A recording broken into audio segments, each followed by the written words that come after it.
Hello, Fred. I thought we'd make a real short video here just to show you one kind of adjustment after another that we have done or can do in Photoshop Elements. I'm going to bring up this picture of the dog. What we did with the picture of yours the other day was to brighten or lighten a dark area, remember? So we'll do the same thing with this dog picture here. I'm going to go over here on the left, choose Quick Select tool, come back here, and remember the left and right bracket keys adjust your size of your cursor. I want a nice small cursor because I want to just kind of try to get this dark area selected here.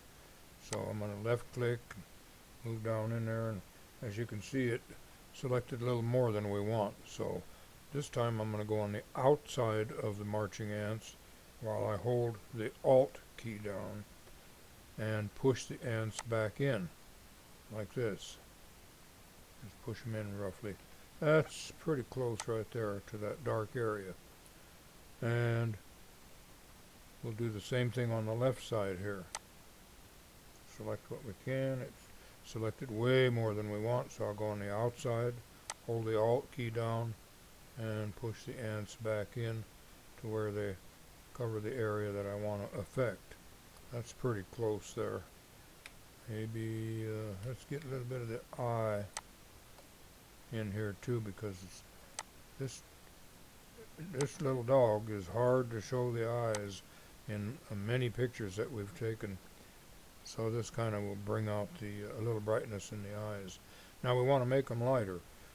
Naturally, like in the old days, we can go over here to the left and take the dodge tool and dodge over the area, and that will make it lighter a little at a time depending on the settings down below.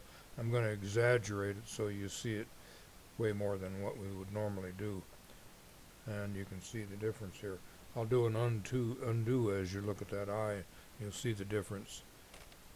Control Z, undo. Control Y, redo. Goes back and forth. See the eye? So obviously that was more than what we wanted. And you can control how much of it by down below here by the exposure slider. But there's another way to do that.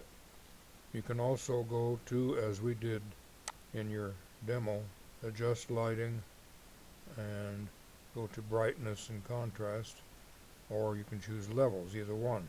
Let's choose brightness and contrast first. Here you can adjust the brightness and contrast manually. Usually just the brightness is enough. I'm going to click down here and slide this slider to the right, watching around the eyes, and see if it gets a little lighter. There I saw a little more detail appear in the dark, and the eyeballs got brighter too. So right about there I think is maybe a little bit more. Let's go a little bit more right there. Just a slight adjustment, but it makes a difference. And hit OK. And then to get rid of the marching ants, you do a Control D. D for deselect. D like dog. So do a Control D, and there the eyes are brighter, and this darker area has a little bit of detail in it now that didn't show before, here and here. So that brightened it up. There's another way you could do the effect of brightness, and that's by the levels.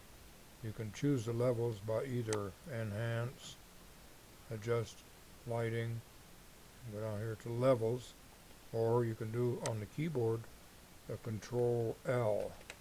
That's the easier way to bring it up.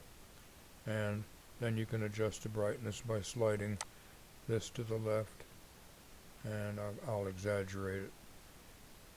There.